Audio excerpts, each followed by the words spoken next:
Bom, vocês estão vendo minha tela aí, né?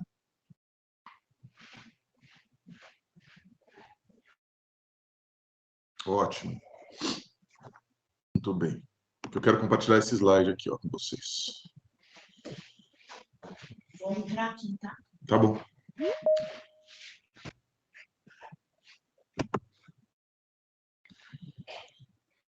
Espero que não tenha microfonia. Se der, sabe? Tá bom. Deixa eu abrir aqui.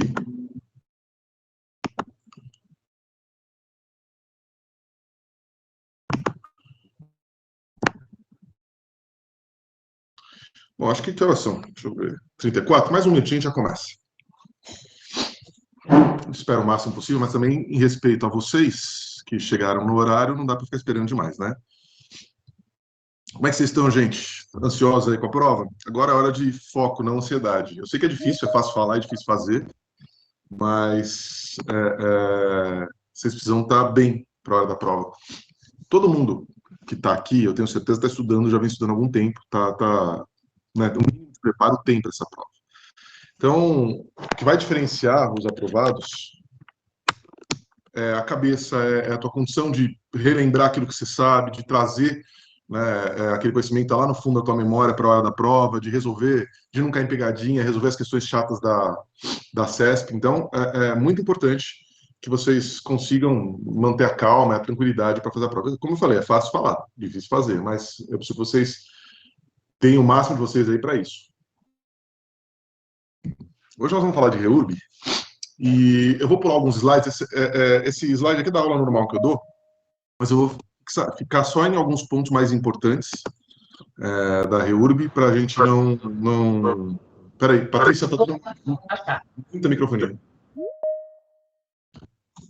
E eu vou ficar só em alguns pontos mais importantes, porque senão a gente ficaria 4 horas aqui dando aula, né? Alguém tá... pai, eu acho que sai. Isso, melhorou. Era você mesmo que tá com a microfonia. Então, acho que eu vou ficar só em alguns pontos mais importantes, aquilo que eu acho que pode cair na prova da CESP, que tem mais chance de cair na prova da CESP. Senão, a gente ficaria 4 horas aqui e vocês têm que estudar outras matérias, não sei se vocês têm tempo para isso, tá? Então, vamos começar? Acho que não dá para deixar aberto, não, pá. Não tem jeito. Não tem muito jeito, não. Vou tentar gravar aqui. Eu não sei como é que eu faço para gravar também. Eu vou descobrir e a gente já começa. Se alguém souber, pode me falar que eu agradeço.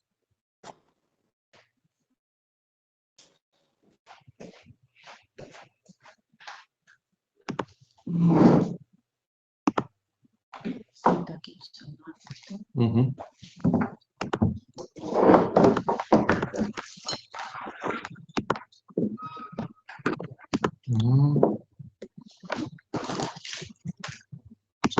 Que não é.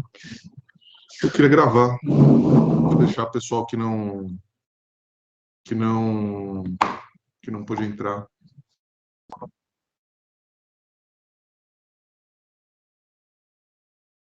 Aqui?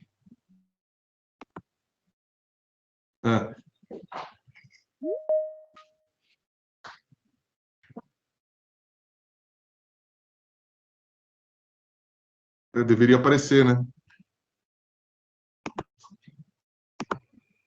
Paciência. Vamos sem gravar mesmo. Eu prometi que não ia gravar e pelo Zoom dava fácil. Deixa eu ver se tem alguma coisa aqui na informação da reunião.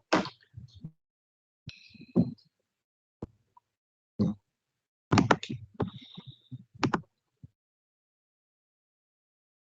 Bom, vamos lá, vamos começar. Paciência, vai sem gravar. Vamos embora sem gravar mesmo. Tem uma galera já aí esperando e não dá pra gente ficar esperando mais, não. Vamos lá, vamos que vamos. Pô, faz esse favor, Leonardo, por favor, cara, me ajuda muito se fizer isso. Tem uma galera que pediu, eu tinha prometido gravar, pessoal que não ia poder ver.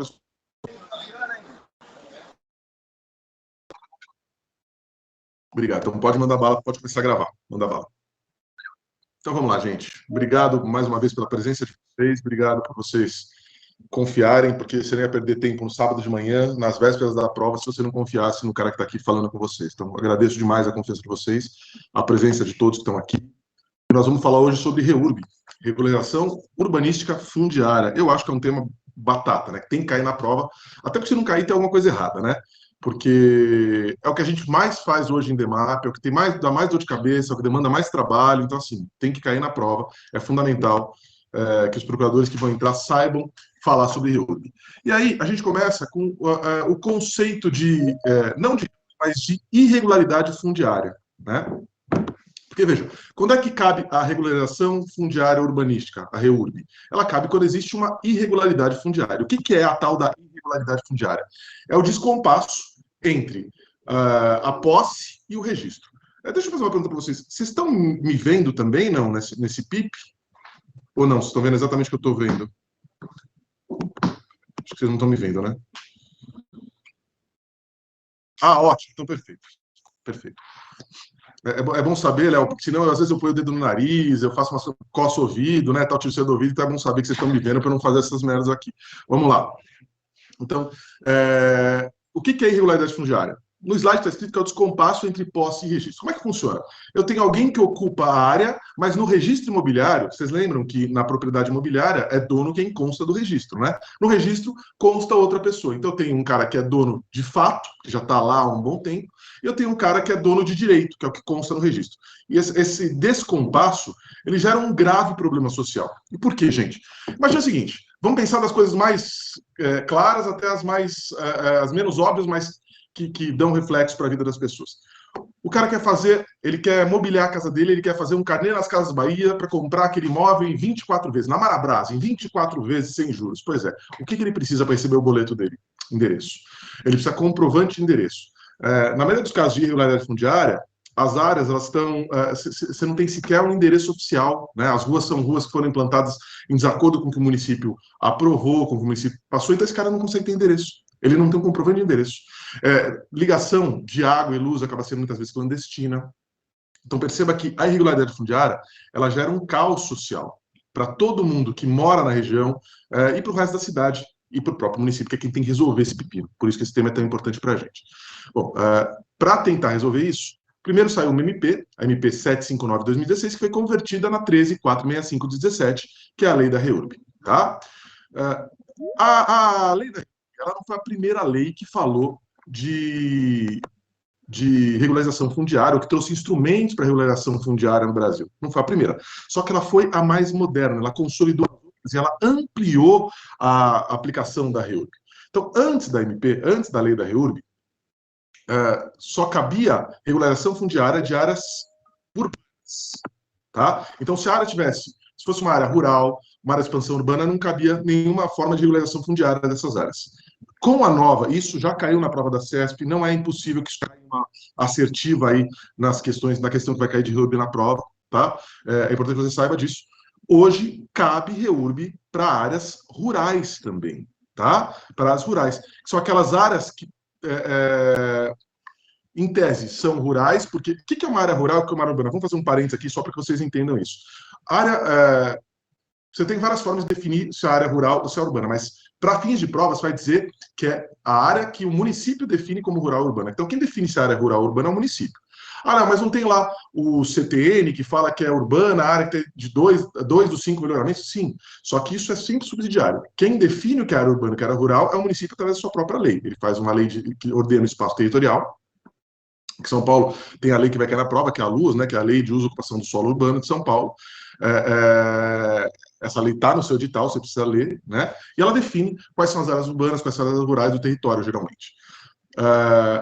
Então, se o município definir, ele escolhe o que é área urbana ou rural. Na hipótese do município não definir para fins tributários, é que usa o CTN, tá? Então, vejam, uma área está lá fixada como rural na legislação municipal. Antes, eu não podia usar nenhum instrumento de regulação fundiária para ela. A própria Lei 6766, que é a Lei de Parcelamento do Solo Urbano, ela só vale para áreas urbanas, né? Agora, eu posso, com a nova lei, usar também para áreas rurais. E eu quero fixar isso, eu estou sendo chato nessa partezinha, estou repetindo várias vezes isso, porque isso é importante, já foi cobrado na CESP, eu não duvido que eles cobrem de novo, tá? Então, cabe áreas rurais. Não qualquer área rural, mas as áreas rurais que tenham características urbanas, né? Também chamadas pela Lei 6766 de áreas de expansão urbana. O Estatuto da Cidade também chama de áreas de expansão urbana, tá?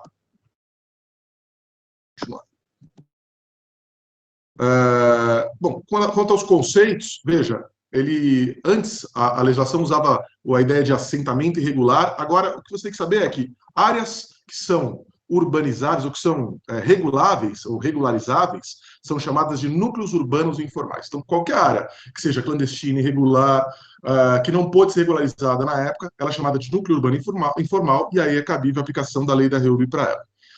Aqui eu quero tocar num ponto que é interessante, talvez menos para a primeira fase, muito para a segunda, mas nada impede que isso seja cobrado também numa primeira fase, nessas questões malucas que a CESP dá, tá? Então vamos lá. A REURB, basicamente, ela tem que ser estudada sobre 3 óticas, sobre 3 aspectos. Primeiro, ou 3 dimensões, como eu gosto de chamar. A primeira dimensão é a dimensão urbanística. O que significa isso? Que a REURB implica na utilização de investimentos necessários para a melhoria das condições de vida da população. Então, a REURB só é REURB, regulação fundiária, só é regulação fundiária se ela mexe urbanisticamente com a cidade. Ou seja, o município ele tem que investir, o poder público tem que investir para melhorar urbanisticamente aquela região, melhorando a qualidade de vida, as condições de vida da população. Segunda dimensão é a dimensão jurídica, isso me tirando a concentração absurdamente. Mas vamos lá. Segunda dimensão é a dimensão jurídica. O que é a dimensão jurídica? É o aspecto da REURB, a ótica da REURB, que utiliza os instrumentos que possibilitam a aquisição da propriedade de áreas públicas ou privadas pelos atuais ocupantes. Então, a dimensão jurídica são os instrumentos da REURB, os instrumentos que viabilizam a REURB. A terceira dimensão é a registrária, que diz respeito ao lançamento nas matrículas dos imóveis dos direitos decorrentes da REURB. Tá? Então, eu tenho 3 aspectos, 3 dimensões que eu tenho que estudar da REURB. Primeiro, a urbanística, que é a social, que é a prática, aquilo que acontece na vida real. A dimensão jurídica são os instrumentos. E a registrária é a consequência da utilização desses instrumentos, a consequência jurídica da utilização desses instrumentos, ou seja, a transferência no registro de imóveis da titularidade daqueles imóveis, em última análise, para aqueles que estão ocupando os imóveis. Tá? Modalidades da REURB aqui, rapidamente. O que eu acho que mais vai cair na prova, gente, são 2 coisas. Primeiro, a questão da discricionalidade, que eu falo já, e depois os instrumentos, tá? Então, por isso que eu estou passando bem rápido para essa parte introdutória. Existem 2 modalidades de REURB previstas na 13465. A REURB-S e a REURB-E. Qual é a diferença entre elas? REURB-S é uma, REURB-E são todas as outras, é o residual. Então, tudo que não for REURB-S é REURB-E. O que é a REURB-S? É a REURB, a Regulação Fundiária Urbana, de interesse social. Interesse social. Qual que é a REURB de interesse social? É aquela que se aplica aos núcleos urbanos informais, ocupados predominantemente por população de baixa renda. Tá? Agora, quem é que define quais são esses núcleos? É o Poder Executivo Municipal. É o município que faz essa escolha. Tá? Então, ele previamente define quais são os núcleos que são ocupados por população de baixa renda, e aí, para esses núcleos, é que eu aplico a REURB-S. Ponto importante, eu já vi caindo 3 vezes em provas da CESP, tá? A REURB é discricionária, guarda isso, tá? Discricionária. A CESP adora cobrar a discricionariedade da REURB para o município. Ela não é vinculante, ela não é obrigatória. E por que ela não é obrigatória, meus casos? Quando a gente estudar os instrumentos daqui a pouquinho, a gente vai ver que a REURB, ela implica na transferência, é quase uma usucapião, não posso chamar de usucapião, que seria inconstitucional, mas é quase uma usucapião, ela transfere várias áreas, permite a transferência de várias áreas públicas para particulares, né? A aquisição, pela decorrência do tempo, de várias áreas públicas para particulares. Mas perceba, a lei da REURB é uma lei federal. Se eu disser que ela é mandatória, que ela é obrigatória, que é vinculante para o município, eu estou dizendo que a União pode dizer ao município o que fazer com seus bens. E isso ofende a autonomia municipal. Então, aqui no município, nós entendemos, e esse é o entendimento da banca da CESP também, tá? Aqui no município nós entendemos que a REURB ela tem que ser facultativa. Ela é facultativa, ela é faculdade do município, ela é discricionária. O município faz se ele entender conveniente para o interesse público. Se ele não entender conveniente, ele não é obrigado a fazer. O que significa dizer que não existe direito subjetivo à aquisição de propriedade através da regulação fundiária urbana. Não existe direito subjetivo ao processo. Tá? Você pode solicitar e o município define, de acordo com o interesse público envolvido, se é conveniente ou oportuno deferir a regulação fundiária ou não, tá bom? Guarda isso, já foi cobrado 3 vezes, das provas que eu vi anteriores da CESP, 3 vezes já foi cobrado, e eu acho que vai ser cobrado de novo. Mais uma vez, não uma questão só sobre isso, mas isso numa das alternativas lá da REURB, para falar da discricionariedade dela, tá? Então, 2 modalidades, REURB S e REURB E. Questão da S, qual a diferença de processo? Basicamente, a S tem isenção de custas para tudo, né?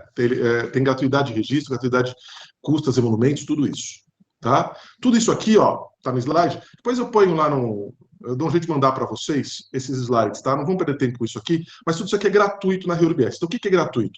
Registro, emissão do registro de legitimação, emissão do registro de legitimação de posse, averbação da construção, primeiro registro de direito real de laje. Então, todos os registros da REURB são basicamente gratuitos na REURB S.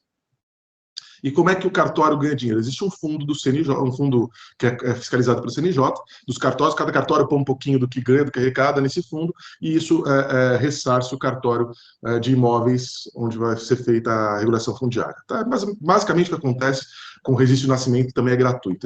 Os fundos do Conselho Nacional de Justiça, autorizados pelo Conselho Nacional de Justiça, eles ressarcem os cartórios nunca tomam prejuízo, fiquem tranquilos.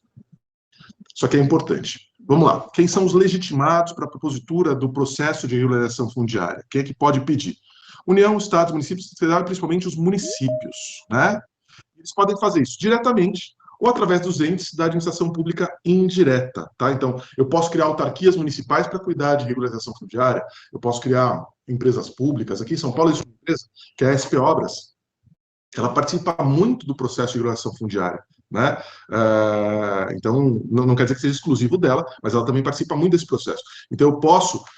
quem é que tem legitimidade? A entidade... o ente público, claro, União, Estado, Distrito Federal e município, mas também entes da administração pública indireta vinculados a esses entes públicos. Que mais? Qualquer beneficiário, e eu digo qualquer porque ele pode fazer isso individualmente ou coletivamente, né? O beneficiário, aquele cara que mora na área, que quer adquirir a propriedade, título de domínio, ele pode pedir sozinho, ou ele pode se juntar em associações, em organizações não governamentais e requerer ao município a instalação do processo de REURB, tá? Organizações sociais, organizações de interesse público, associações civis e assim por diante. Quem mais? O próprio proprietário do imóvel. O proprietário do imóvel também pode pedir. Então, imagina o seguinte, eu tenho uma área que está invadida, ocupada por uma favela. A lei permite que eu, proprietário do imóvel, deflagre o processo de REURB para transferir essa área para os ocupantes. Aí você pode me perguntar, Léo, por que o proprietário de imóveis, do imóvel tem interesse em abrir mão? Porque geralmente esses imóveis tem grandes dívidas de IPTU. Então esse cara faz para se livrar da dívida. Por isso que eu até botei o asterisco aqui, ó. Deixa eu ver se está no próximo slide. Até botei o asterisco aqui, ó. Parte da doutrina entende. Opa, volta. Pera. Aqui, ó. Parte da doutrina entende que isso aqui, que esse item 3, é inconstitucional. Porque ele significaria uma forma de elisão. Elisão não, na verdade, de evasão tributária legalmente constituída, né? Eu permitiria que você sabe a diferença de evasão e elisão tributária, né? Mas seria uma forma de evasão tributária, do devedor de imposto não pagar imposto, se livrar do imposto para enfim, transferir uma propriedade que muitas vezes já nem é dele mais, né? Já nem é dele mais. Também pode pedir ou iniciar o processo de REURB a própria Defensoria Pública, né, em nome de beneficiários de hipossuficientes e também o Ministério Público, tá bom? Então guarda que todo esse rol de gente aqui pode pedir, pode dar início ao processo de REURB que se desenvolve no município. Lembra disso? Quem cuida disso é o município. Vamos falar dos instrumentos da REURB agora? Isso eu acho que pode mais cair na prova, tem mais chance de cair na prova, é isso, tá? E a gente divide didaticamente esses instrumentos como instrumentos próprios e impróprios. Não quer dizer que alguns sejam melhores ou mais eficazes que o outro. Quer dizer o seguinte, que os instrumentos próprios são aqueles que pertencem ao próprio direito urbanístico. São instrumentos de direito urbanístico, tá? São criados por normas de direito urbanístico. Já os impróprios são instrumentos emprestados de outros ramos do direito, né? Então, são lá do direito administrativo, por exemplo, a desapropriação, do direito civil, ou constitucional, ou usucapião, e são trazidos para cá. Então, posso regularizar a propriedade, domínio, com instrumentos de direito urbanístico, são os instrumentos próprios, e com instrumentos que não são de direito urbanístico, que são lá de outros ramos do direito, mas também são utilizados para isso, para esse fim de regularização fundiária. Tá? Então, eu posso, por exemplo, desapropriar uma área e ceder essa área desapropriada para habitações populares. Né? Antes eu tinha dificuldade em fazer isso.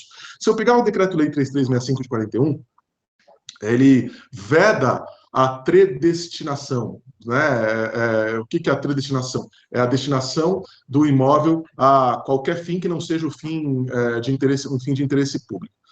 Se eu disser que eu estou dando esse imóvel, desaproprio uma área para construir, ou para deixar que uma favela fique lá, eu não vou nem construir habitação popular, vou deixar que a favela que está lá fique lá, desaproprio a área e deixo a favela lá.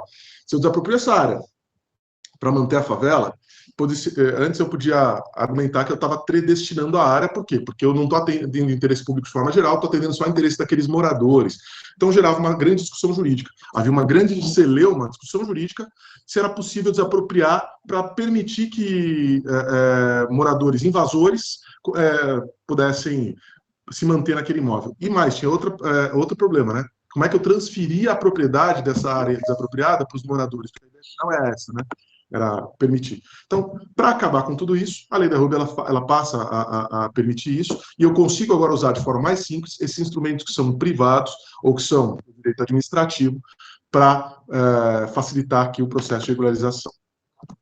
Vamos falar dos instrumentos próprios agora, dos mais complicadinhos, são aqueles que você não está acostumado a tratar naturalmente, se você ainda não estudou bem a REURB, tá? O primeiro deles é a demarcação urbanística. Demarcação urbanística, meus caros, está para a REURB, assim como inquérito policial está para ação penal. É um instrumento preparatório. Então, marca aí no seu mapa mental. Demarcação urbanística é preparatório, é como se fosse um inquérito policial. Tá? Ela é um levantamento facultativo, né? Faz se quiser, não é obrigado a fazer. Se eu já tiver mapeada a área, eu não precisa fazer esse levantamento. Né? Levantamento facultativo, que é preliminar à REURB. Quem realiza é o município. E para que ele serve? Primeiro, para identificar os imóveis abrangidos por um núcleo informal, então eu vou identificar a área a ser objeto da REURB. E depois, na própria demarcação, eu já busco a anuência do titular de domínio. Né? Então a ideia é a seguinte: eu, município, identifico lá uma favela, um núcleo informal, um núcleo que precisa ser regularizado. Identifiquei esse núcleo, bacana. Eu mapeio esse núcleo e eu já tento encontrar o titular do domínio para já colher dele a autorização, porque fica muito mais fácil. Se ele autorizou, o processo é muito mais dinâmico, é muito mais simples, tá? Então essas são as duas finalidades da demarcação urbanística. Ela é preparatória. Ela por si não transfere a propriedade, ela não regulariza. Ela só serve para preparar um futuro processo de regularização fundiária. O município ele tem essa atribuição, mas ele pode delegar essa atribuição, tá? Ele pode delegar a terceiros, inclusive a cartórios de registro de imóveis. A cartórios tem feito aqui em São Paulo a demarcação para o município, tá? Essa atribuição ela é delegável.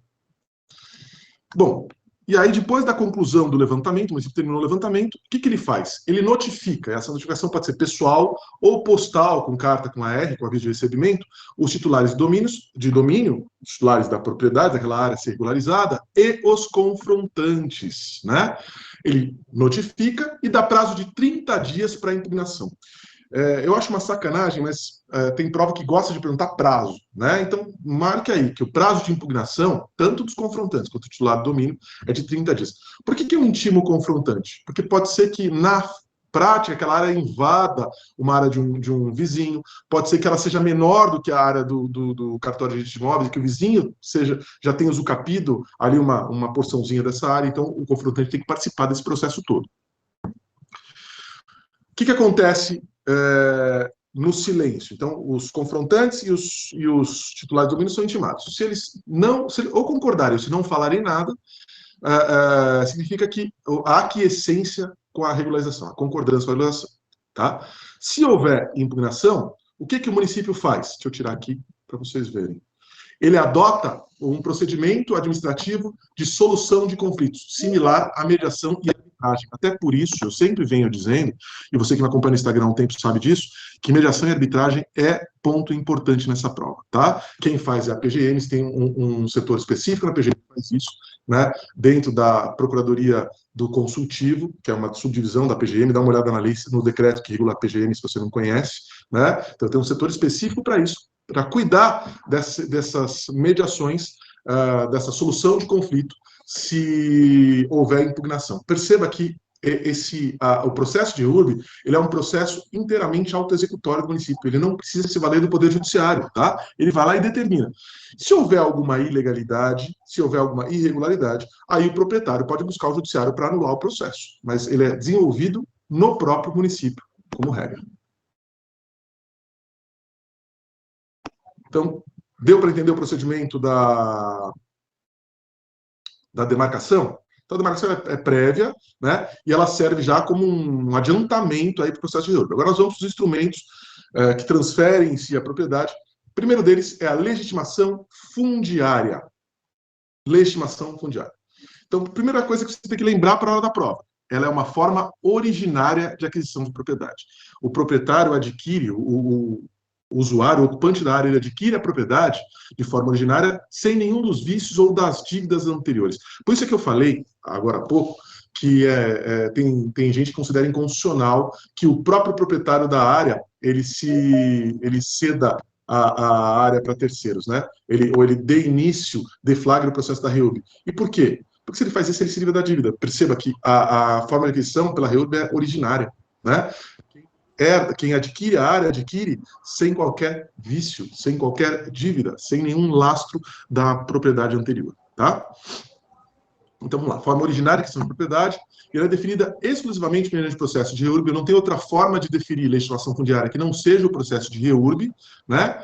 Para aqueles que detinham, perceba que ela é temporária, tá? Detinham a área pública ou possuíam como dono a área privada. Isso é importante. Ela vale tanto para a área pública quanto para a área privada. Eu posso usar a legitimação fundiária para a área pública ou para a área privada. Imóvel residencial em área urbana, integrante núcleo informal, em 22 de dezembro de 2016. Vamos lá, o que é isso? Ele é semelhante, mas não é a mesma coisa da MP 2220, da construção de uso para fins de moradia. Tá? Ela é semelhante porque ela tem uma natureza parecida, mas ela difere e a gente vai ver por que daqui a pouquinho. Como é que funciona? Quem lá em 22 de dezembro de 2016 estava na área pública, ocupava uma área pública ou uma área privada, e essa área fazia parte de um núcleo urbano informal, assim declarado pelo município. Lembra que eu falei que quem declara é o município? Essa pessoa, ela pode se valer do processo de REURB para adquirir aquela propriedade pela legitimação fundiária. A legitimação, ela funciona como um atestado do poder público de que essa pessoa se tornou dona da área. Léo, isso é usucapião? Não, não é. Isso é concessão de uso para fins de moradia? Também não é. Por quê, gente? Primeiro, porque a lei não estipula qualquer prazo mínimo para a pré-existência da ocupação. Legal? Então a pessoa podia estar lá há um dia, no dia 22 de dezembro de 2016. Ela podia ter entrado no próprio dia 22 de dezembro de 2016 na área. Se ela estivesse na área naquele dia, independentemente do tempo de ocupação, e essa área compusesse um núcleo urbano informal consolidado, essa pessoa passa a ter direito à legitimação fundiária. Legal? Então, requisito: estar na área em 22 de dezembro de 2016, núcleo urbano informal, tem que ser urbano e informal, já assim declarado pelo município, e 3, núcleo consolidado. Então, são os 3 únicos requisitos para a legitimação fundiária. Não existe qualquer outro. Se tem uma favela em área privada, essa área fosse considerada núcleo informal, eu não preciso me valer do processo do capião, não preciso comprovar a posse, justo título, nada disso, boa-fé, nada disso. Bastava, perceba que ela é muito mais ágil, muito mais fácil para regularizar do que a uso capião. Eles falam assim, Léo, mas isso não é um absurdo? Não, não é, gente. A ideia é a seguinte: em 2016, na época da medida provisória, por que 2016 se a lei é de 2017? Porque a medida provisória é de 2016. Tá? Essa é a data da MP. Falei para vocês que a 13465 ela foi a conversão de uma medida provisória. Então, foi editada uma medida provisória que consolidou, que fez um raio-x da situação fundiária no Brasil naquele momento. E naquele momento percebeu que era absurda a discrepância entre ocupantes de áreas, invasores e titulares de domínio. Né? Que tinha muita área que era só das pessoas, dos titulares, no registro, porque na prática já não era. E existia um déficit habitacional grande e eu não tinha como tirar essas pessoas de lá. Então optou-se legislativamente por transferir essas áreas para as pessoas que lá ocupavam. Tem gente que diz que isso é inconstitucional porque é confisco, mas o Supremo já entendeu que é constitucional. Então não adianta entrar nessa discussão agora. Tá? A questão é a seguinte: Em 22 de dezembro de 2016, se você estivesse numa área que compunha um núcleo informal, em tese você teria direito a ficar nesse núcleo, claro, se o município entender que é o caso de deflagrar o processo de regularização fundiária, porque lembro mais uma vez, para a prova da SESP, principalmente prova de procuradoria municipal, regulação fundiária é discricionária do município, não é obrigatória, não é vinculante. Falta só para você entender todo o conceito, você saber o que é núcleo consolidado. Você sabe o que é núcleo formal, aquele conceito da lei, você precisa só saber o que é núcleo consolidado. Então, núcleo consolidado é aquele que é critério do município, portanto, de estipulação discricionária, apresenta cenário fático, né, na prática, de difícil reversão. Então, a pessoa está lá, eu já tenho uma favela há tanto tempo lá, já tem ligação de água, tem ligação de luz, já tem net, que não é só o gato net, tem tudo lá. É tão difícil de tirar as pessoas de lá, de colocar em outros lugares daquela região da cidade, não tem outras áreas, que é quase irreversível aquela situação. Então, tem que ser, está lá em 22 de dezembro, tem que ser um núcleo informal urbano e tem que ser uma situação consolidada, que é aquilo que o município julga ser de difícil ou impossível reversão.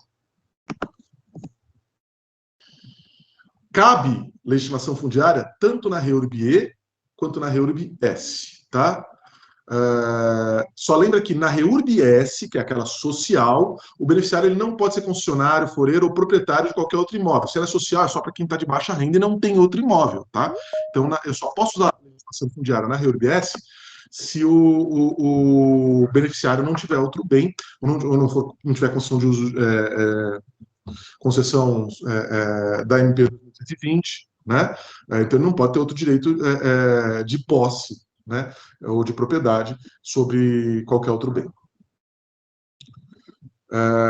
A lei fala que a ocupação tem que ser residencial, tá? Só que a própria lei traz a exceção. Excepcionalmente, pode ser um uso não residencial, desde que o município reconheça o interesse público naquela ocupação.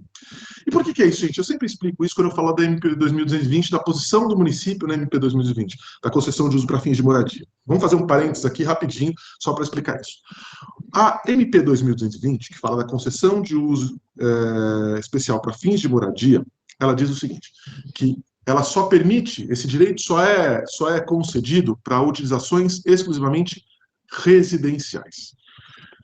A ideia era proteger a moradia das pessoas. Só que a MP desconsidera um fator prático muito importante, o pequeno comércio de subsistência.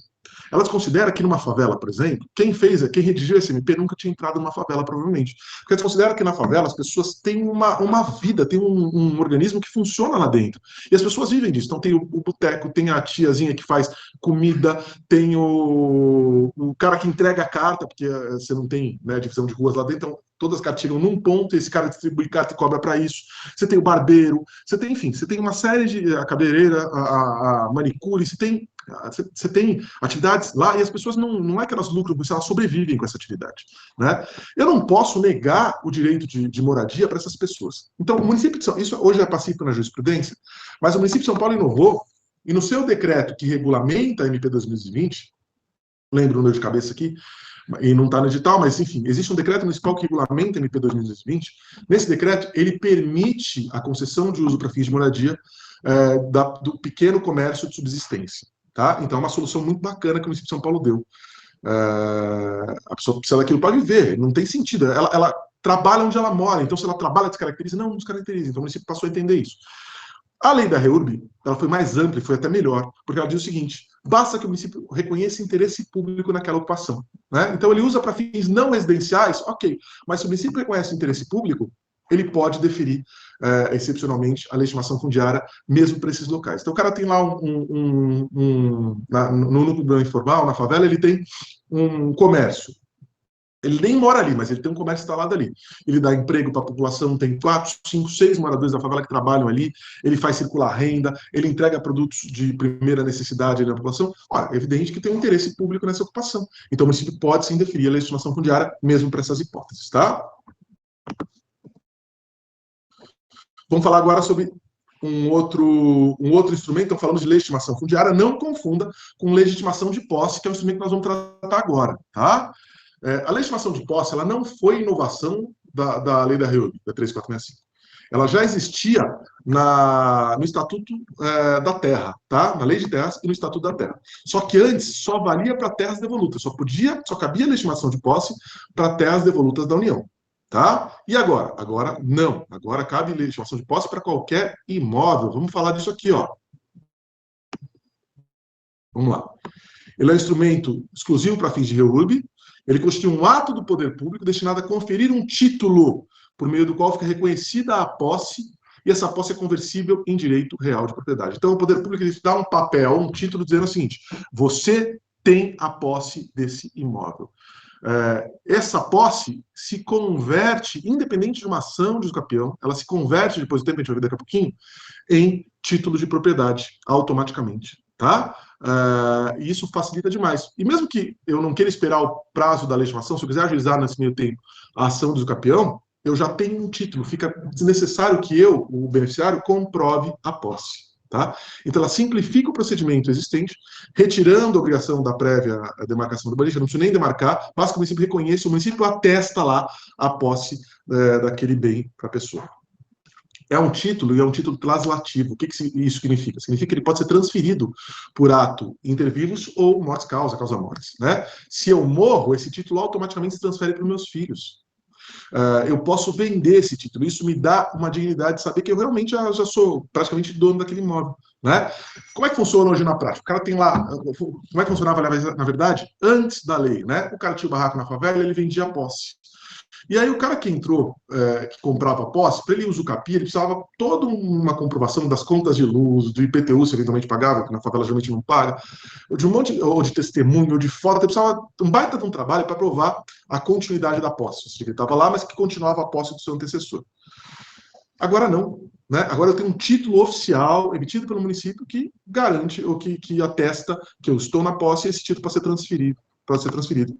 Tá? Então facilita demais. Ele funciona como uma alternativa ao usucapião, tá bom? As alterações no instrumento já existentes ampliam as possibilidades de conversão de propriedade além dos limites trazidos no usucapião. Então, veja, o que eu quero dizer aqui, nesse parágrafo do slide? A usucapião constitucional, ela tem uma série de limites, lembra? A área urbana, aquela usucapião especial urbana, né?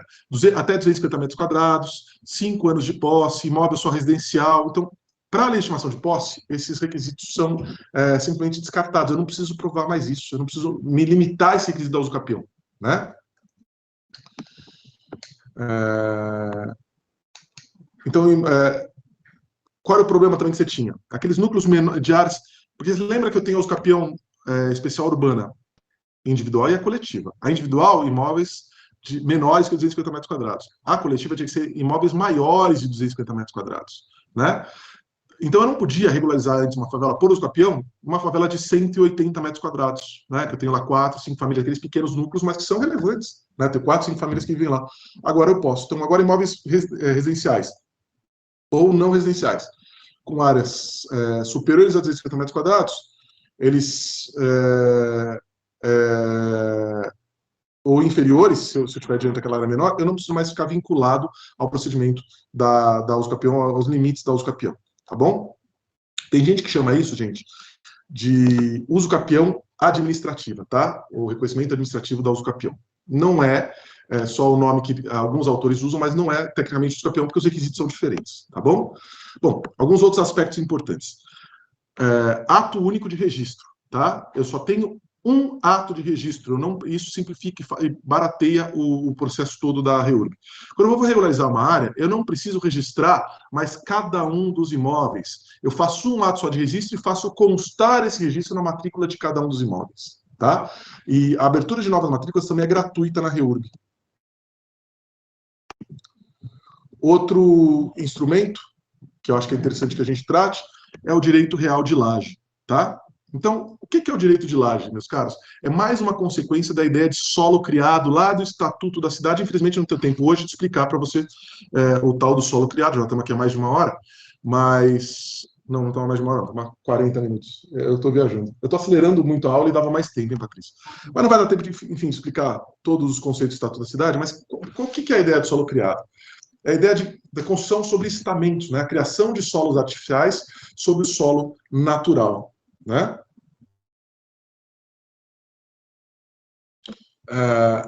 Isso possibilita, além dos condomínios edilícios que a gente conhece, ele possibilita também a construção dos famosos puxadinhos, né, que a gente vê em todas as áreas carentes das grandes cidades do Brasil, né? Então o cara ele tem uma área, aí ele constrói no térreo. Só que aí o filho casa, aí ele faz um andar em cima para o filho. Aí a filha casa e ele faz mais um puxadinho em cima e vai arrastando e tal. O que acontece é que até a instituição do direito real de laje, o dono do solo era dono de tudo que estava em cima dele. Né? A construção é acessório em relação ao solo que é principal. É que nem hora de construir na casa da sogra, sabe? Não construa o que você pede? Pois é, perdia. Agora nem tanto. Então, como é que funciona? O dono do solo era dono de todas as construções e eu não tinha como individualizar aquilo. O direito real de laje ele veio exatamente para permitir que em cada estamento ou cada porção daquele espaço eu consiga constituir um título diferente de propriedade. Então, cada andar, cada laje, né, basicamente, possibilita a criação de um título de propriedade. Isso é legal por quê? Porque, primeiro, o município ele pode cobrar IPTU separado de cada um deles. Né? E segundo, eu posso transferir isso de forma segura. Então, eu sou dono do segundo andar, eu transfiro. Porque antes eu ia para lá, mas se o dono encrencasse, ele me tirava porque ele que era o dono. Né? Agora não mais. Agora eu tenho direitos de propriedade separados, individualizados por cada um dos estamentos, cada uma das lajes construídas sobre o terreno. É a oficialização dos puxadinhos. Aí você fala, mas isso não é legal, não é bonito. Gente, a gente não está preocupado com essa lei, com beleza arquitetônica. A gente está preocupado com melhorar a situação, a qualidade de vida das pessoas. Está preocupado em titular, em dar a essas pessoas o direito de ter dignidade, né? E por que a questão da regularização fundiária envolve dignidade? Eu gostaria muito que você conseguisse colocar isso na prova de segunda fase, né? Os aspectos sociais e econômicos da REURB, né? Se você conseguir mencionar, eu tenho um texto sobre isso, depois eu disponibilizo no Instagram para vocês. Mas qual é o que está por trás disso, do direito social? Veja, a REURB, ela facilita a circulação de renda, ela facilita a questão de empréstimos, ou seja, movimentação do sistema bancário. E por quê, gente? Se eu tenho um imóvel, esse imóvel pode ser dado em garantia, por exemplo, no empréstimo. Isso circula renda, isso faz gerar mais investimentos, faz com que eu invista em pequenos negócios, que eu crie novos pequenos negócios, criando empregos. A REURB ela também serve para dar dignidade às pessoas, como eu falei para vocês. A pessoa passa a ter um imóvel para chamar de seu, né? Ela passa a ser dona daquilo, dona no papel, né? Com segurança jurídica. Isso é muito importante. Isso é fundamental, na verdade. Você já percebeu que a mudança que houve na lei do Minha Casa Minha Vida, por exemplo, em relação à conservação dos espaços, objeto de habitações populares? Aqui em São Paulo, antes do Minha Casa Minha Vida, todas as habitações populares eram feitas pela Coab ou pelo CDHU, que é do governo do Estado. Coab municipal, CDHU do governo do Estado. E era um sistema de mútuo. O que é o mútuo? Aquele empréstimo, né? Mútuo financeiro, empréstimo de dinheiro. Então, era um sistema de mútuo, pelo sistema financeiro da habitação. Então, o adquirente, aquele cara que queria comprar o imóvel da Coab, ele entrava na fila, e quando ele era contemplado, chegava a vez dele de comprar, ele entrava num financiamento e ele não era efetivamente o dono do imóvel, ele não era dono daquilo. O imóvel, na verdade, ele ficava lá como garantia e ficava em nome da Coab, aqui em São Paulo, ou do CDHU, se fosse do Estado. Ficava em nome da Coab. E ele só se tornava, e ele era só mutuário, não era proprietário, só se tornava proprietário com a quitação. Você imagina que era um financiamento de 30 anos, por exemplo, né? Pelo sistema financeiro de habitação. Muitas vezes o cara morre antes do financiamento, ele nunca vai ser efetivamente dono daquilo, né? E o filho não tem interesse em ficar, acaba se perdendo, enfim, fica uma bagunça. As pessoas mudavam antes, só que esse mútuo não era transferível. Então imagina que eu comprei de alguém que vinha comprando por contrato de gaveta, esse cara não era dono. O que isso gerava na prática, gente? Na prática, ninguém conservava esses espaços, né? Porque a pessoa não sentia dona. Ela não cuidava do jardim, ela não cuidava das áreas comuns, ela não cuidava do playground das crianças, não cuidava, simplesmente não cuidava porque não era dona. Né? Não podia instituir uma associação, um condomínio, efetivamente, para administrar aquilo, né? Tudo passava pela Coab. Com Minha Casa Minha Vida, não. A partir da lei do Minha Casa Minha Vida, as pessoas passaram a ser donas. Ela não é mais mera mutuária, ela é dona do imóvel. O imóvel fica em garantia, claro, da dívida, mas ela é a dona e esse título é transferível. Perceba como as pessoas passaram a cuidar melhor desses imóveis, surgiram associações de condomínios, os próprios condomínios foram efetivamente instituídos, com os moradores como condôminos, como síndicos, inclusive, daquilo, administrando, gerindo aquilo, e eles passaram a ser melhor conservados, esses imóveis. Isso é dignidade, cara. Isso é cuidar das pessoas, é fazer com que as pessoas se sintam donas daquilo que elas efetivamente são donas, né? Então isso é muito importante e a REURB ela está inserida nesse contexto. Essa é a ideia por trás da regularização fundiária urbana, tá? Então vamos lá. O direito real de laje, tá aqui, ó. Ele viabiliza a titulação de duas ou mais, né? Famílias residentes em unidades habitacionais sobrepostas, com acesso independentes, no mesmo lote, de forma que cada um detém um direito real autônomo, tá? Unidades sobrepostas, uma em cima da outra, lajes diferentes, tá? Eu não posso fazer no mesmo quintal. Se for no mesmo quintal, eu não posso usar direito real de laje, eu uso capião, tá? Aliás, guarda uma coisa já para a prova, tá? Com relação ao uso capião. A área postulada no uso capião, ela pode ser menor do que a área mínima instituída pelo município no plano diretor, tá bom? O município ele determina lá uma área mínima, uma metragem mínima para os seus imóveis no plano diretor. Na uso capião, a área pode ser menor, eu posso registrar uma área menor, porque a área efetivamente ocupada que conta no uso capião, tá? O município não pode se opor a isso, aqui em São Paulo a gente não se opõe mesmo, tá? Não importa o tamanho da área, a gente não usa posturas urbanísticas para impedir o uso capião, tá? Então, as áreas têm que estar sobrepostas, se elas não estiverem sobrepostas, no mesmo terreno, mas em locais separados, eu me valho da uso capião e não do direito real de laje.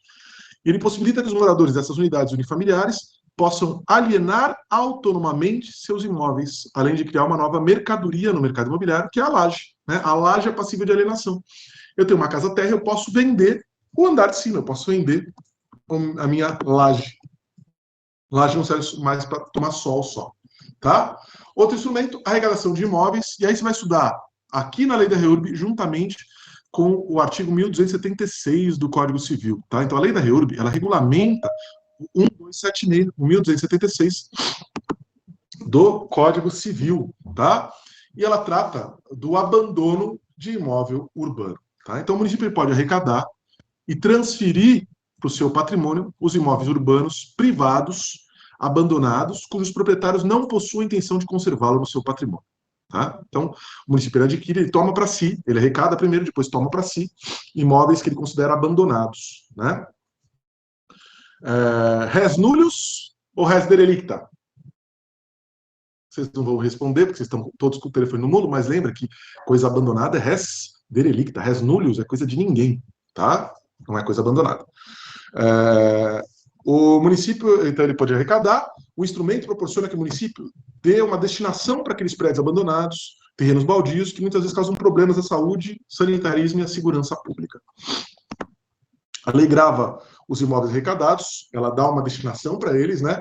Ou seja, ela determina que a destinação prioritária seja para programas habitacionais, prestação de serviços públicos e fomento da REURB-S, tá? Então, veja, quando arrecada pelo Código Civil, o município faria o que quisesse com o imóvel arrecadado. Pela lei da REURB, não. Eu sou obrigado agora a priorizar programas habitacionais, prestação de serviço público, prestação de serviço público e fomento da REURB-S, tá? Deixar com quem já está morando, se essa área já estiver sendo ocupada. Questão importante também sobre REURB em geral, né? A dispensa da desafetação. Essa é uma alteração que causa muito, mas um enorme impacto nos casos. Por quê? Porque a lei prevê expressamente que é dispensável, ou dispensada, na verdade, a desafetação, né? Autorização legislativa e alienação prévia, além da licitação para regularização fundiária. Vamos lá, eu tenho uma área pública. Essa área pública pode ser objeto de uso capião? Não, não pode, artigo 183, parágrafo 3º. Mas ela pode ser alienada a terceiros? Pode ser transferida a terceiros? Onerosa gratuitamente? Em tese, pode. Mas para que eu aliene uma área pública a terceiros, né, pelo sistema geral do direito administrativo, eu preciso de, primeiro, desafetar, autorização legislativa, eu preciso de uma lei que autoriza a venda daquela área, eu preciso de avaliação prévia de licitação. Legal? Eu não posso dar para quem eu quiser.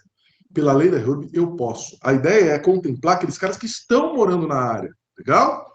Então, pela lei da REURB, eu permito que o cidadão fique lá eu transfiro a propriedade da área para ele, eu cedo a área para essa pessoa, sem necessidade de uma lei que desafete, uma lei que autorize a venda, de avaliar aquela área e, claro, evidentemente, de licitar. Licitar não tem nem sentido, porque como é que eu vou licitar se eu preciso dar para quem está lá morando na área, né?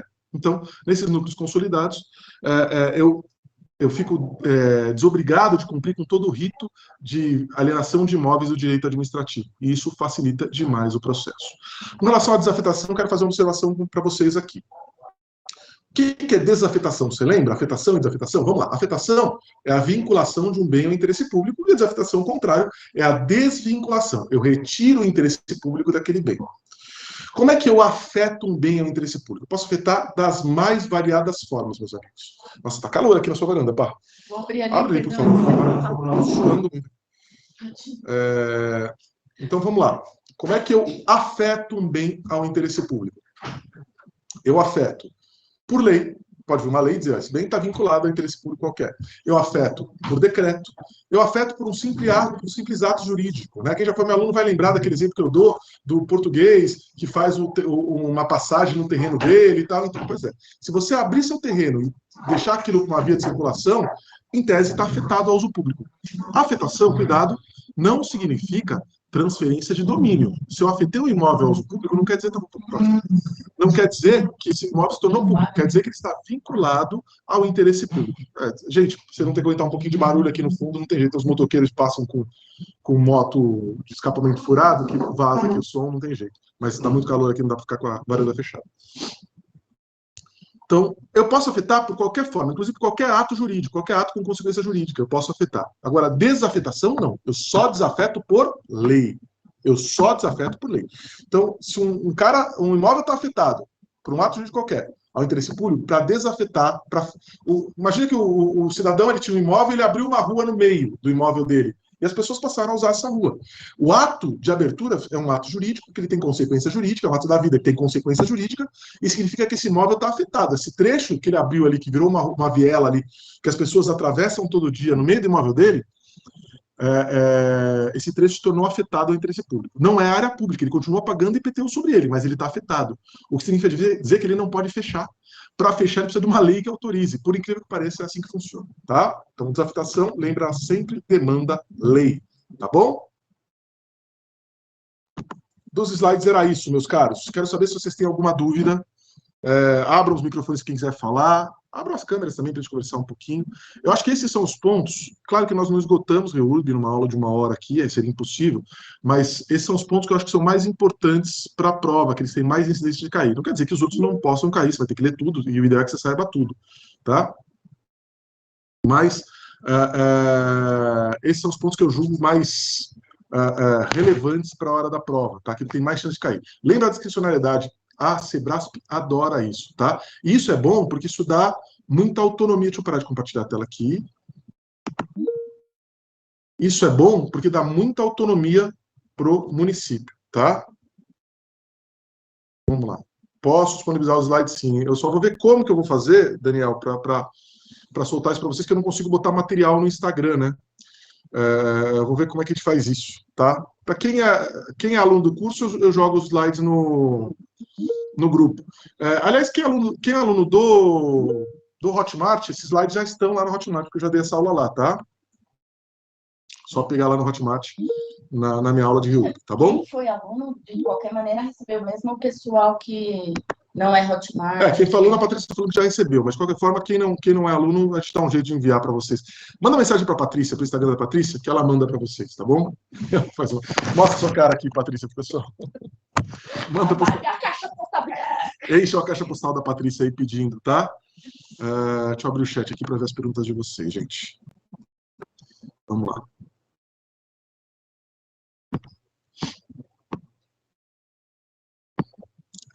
Fabiana, eu criei o evento e não consegui iniciar a gravação, por incrível que pareça. Valeu, Lelo. Vamos ver aqui.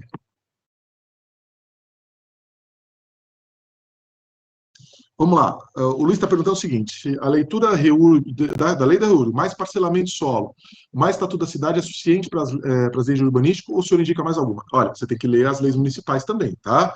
o Levin falou disso na aula, você tem a lei de uso e ocupação do solo, você tem o plano diretor estratégico e o código de obras. Tem que ler essas 3 leis para a prova também, não tem jeito, tá? Urbanístico você não pode para a prova ser essas leis.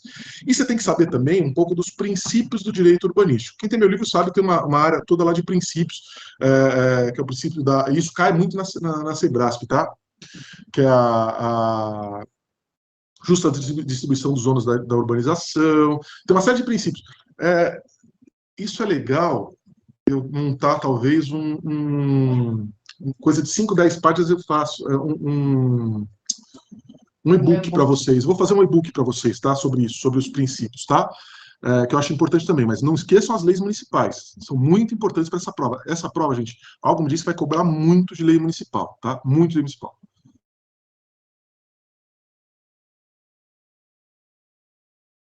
Vamos lá. A Cláudia está perguntando sobre a lei de estimação de posse. Como é que a prefeitura faz para conceder o título? Ela instaura um processo de reurb, Cláudio.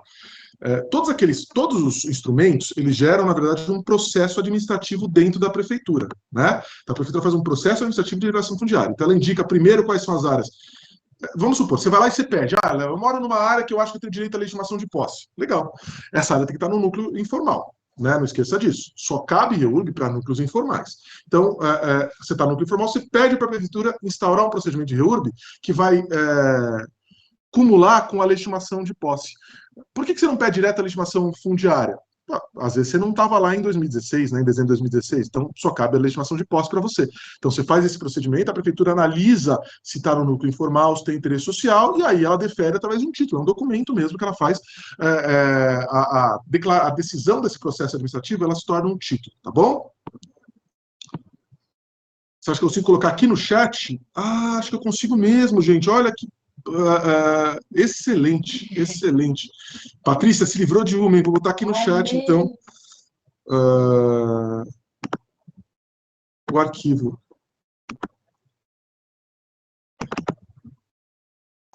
Tá aí para vocês. Olha, se soubesse, eu tinha colocado antes, para acompanhar, era até mais fácil. Tá? Bom, beleza, ótimo.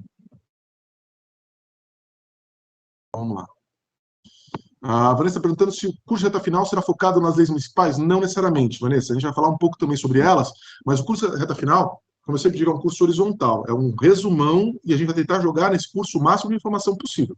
Claro que quando eu falar de, sei lá, de servidor público, eu vou mencionar o Estatuto de Servidores Municipais, porque eu acho que é o que vai cair, né? De servidor vai cair estatuto. Mas não é, a ideia não é essa, tá? A ideia não é que o curso seja só sobre leis municipais. A gente tem um